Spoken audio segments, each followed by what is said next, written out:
All right, welcome back, everybody. We're going to be diving deep today and, putting on our mental armor as we take a look at trash talk and psychological warfare. We're going to be using a YouTube video from the channel Deep Game to guide us through this. And really the idea here is how to defend against these tactics, even if you're never going to use them yourself. That's a great point. It's like you may not be looking for a fight, but you still got to know how to defend yourself if someone comes at you, right?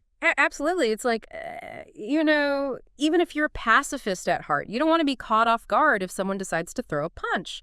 So we're kind of taking that approach with this deep dive. We're going to be looking at those subtle psychological tactics that people use, not just in sports, but also in everyday situations, right? Like negotiations, presentations, even just those tough conversations we all have to have from time to time. Yeah, exactly. And that's where I think this deep dive is going to be really valuable for our listeners. Yeah. Because it's about understanding those dynamics, those power plays that are happening beneath the surface. And once you see them, you can start to navigate them more effectively. You're not just reacting emotionally anymore. You're making conscious choices about how you want to engage or not engage. Exactly. And to kick things off, the video starts with a pretty fundamental question to trash talk or not to trash talk. And Deep Game lays out 3 key criteria for deciding when this tactic might actually be appropriate. Okay, I'm curious to hear this because trash talk often seems like, well, a pretty risky move. So knowing when it might actually be beneficial, that's crucial. Absolutely. So the first criteria is all about performance, both yours and your opponent's. So the question is, does talking trash actually boost your game? Or even better, does it rattle your opponent and make them perform worse? And he uses this great example, Kobe Bryant versus Ron Artest. Remember that game where Artest totally lost it after Kobe threw an elbow? It was like watching a volcano erupt. Oh, yeah. Artest completely fell apart, started making mistakes, basically handed the game to Kobe. Exactly. And the point is, Kobe stayed calm, stayed focused, and actually used Ron's outburst to his advantage. So the takeaway here, staying composed under pressure, even when provoked, can be a more powerful weapon than aggression. Yeah, and that's such a valuable insight, and it applies to so many areas of life. Think about it, whether you're in a high-pressure negotiation or just trying to have a difficult conversation. The ability to remain calm while the other person is losing their cool, that can completely shift the balance of power. Right. Okay, the second criteria Deep Game highlights is authenticity. So does trash talk feel natural to your personality?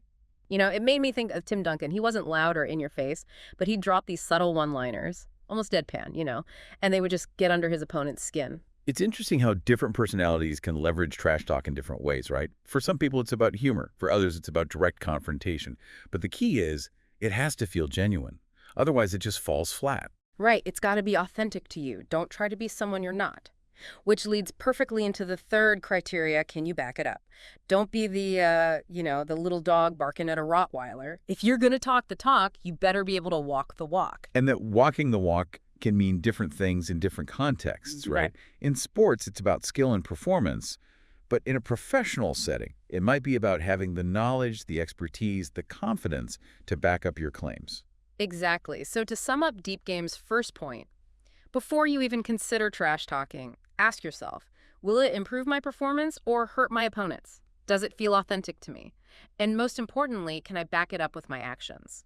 Those are excellent questions to consider because diving headfirst into trash talk without thinking it through, that can backfire spectacularly. Now, the video again goes into these 5 rules of winning the trash talk game. But what's interesting is he says these rules apply even if you don't talk trash.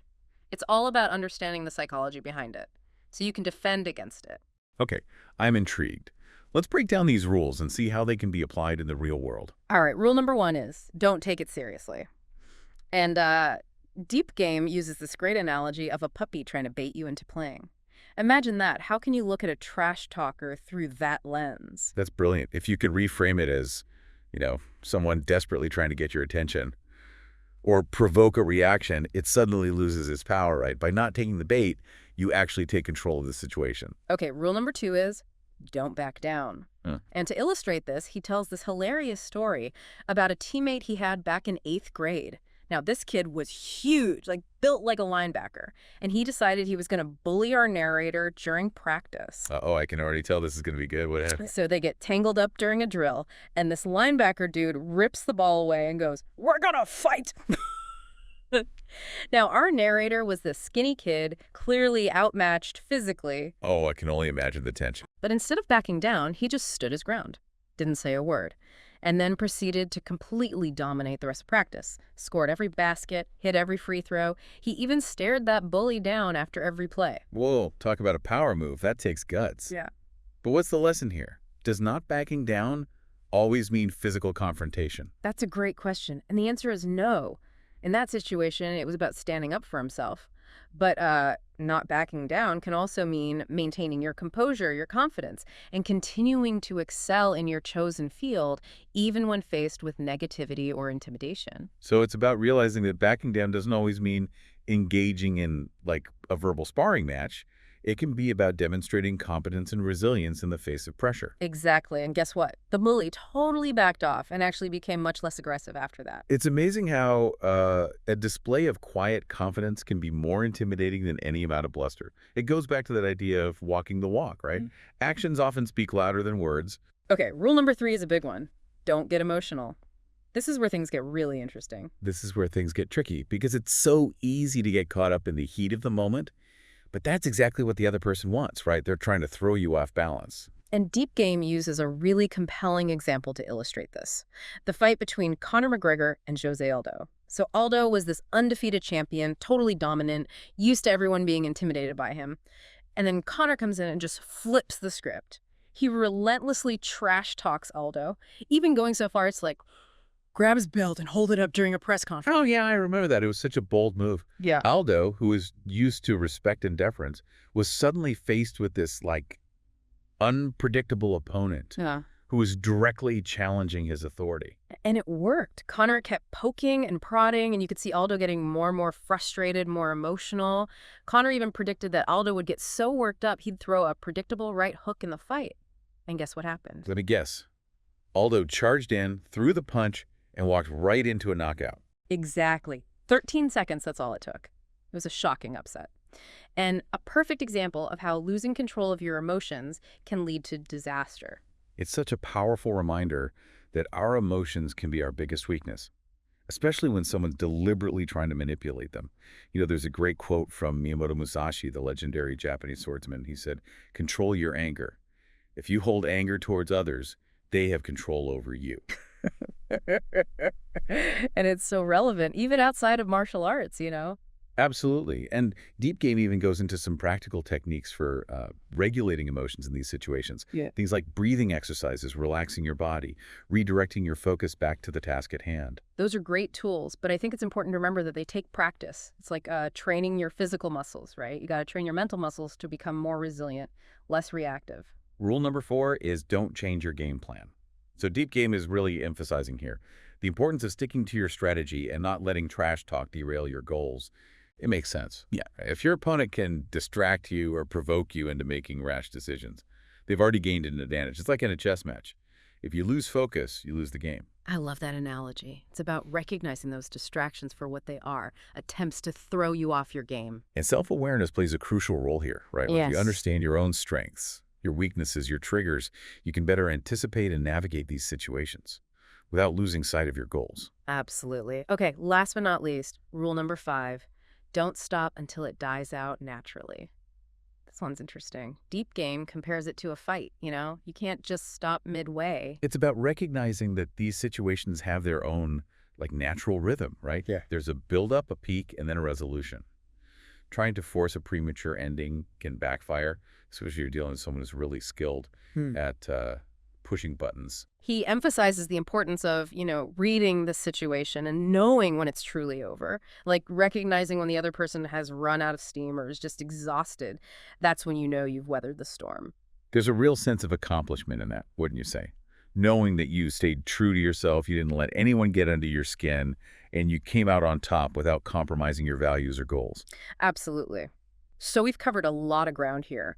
What stands out to you as the biggest takeaway from all of this? I think the most important thing is that even if you never plan to, like, talk trash yourself, understanding these tactics can be incredibly empowering, right?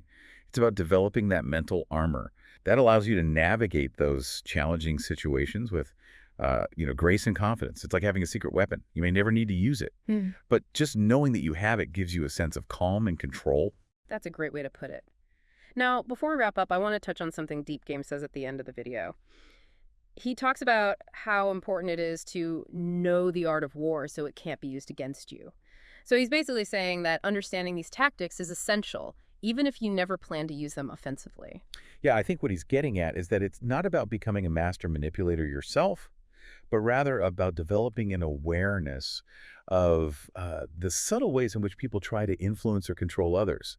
And, being able to recognize those tactics when they're being used against you so you can defend yourself effectively. It's like having a built-in radar for manipulation, like a spidey sense that tingles when someone's trying to play you.